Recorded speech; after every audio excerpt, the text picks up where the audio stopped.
As a community outreach specialist and a tribal liaison, my responsibility is to visit a lot of the Navajo communities. Currently in New Mexico, there are 50 Navajo chapters. I do outreach, meaning I stop by, introduce myself.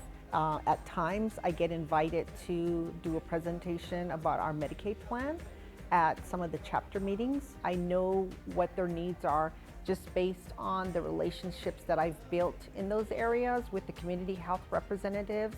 The Tribal Food Box initiative was brought to us from the Blue Cross Blue Shield of New Mexico's Medicaid Operations Department, where they budgeted $20,000 for us to purchase food. We were able to select communities that are considered to be in the food desert, which is Torreon, Pueblo Pintado, Ojo Encino, and White Horse Lake. We were able to provide them with food bags that consisted of flour, beans, numerous canned goods, granola bars, and then some pasta.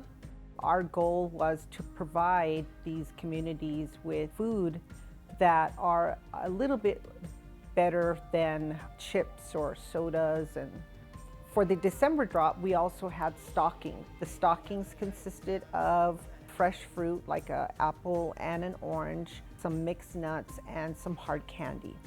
And that's kind of like a special treat in the tribal communities. A lot of the times during the Christmas time, a lot of the families would look forward to just even getting that little bit of a special treat.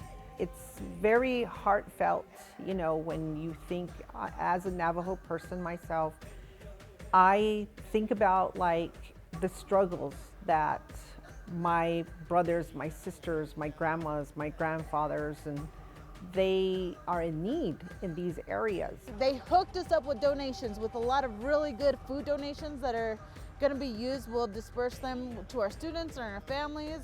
And it really couldn't have come at a better time. You know, we're right around the holidays, money is scarce, you know, and so we're looking forward to this donation and helping out some of our students and families. We are so grateful. Thank you, Blue Cross Blue Shield. And so if you are ever in the area, I'm inviting you to come with me on the road trip there. You can get to see where we were able to make these deliveries.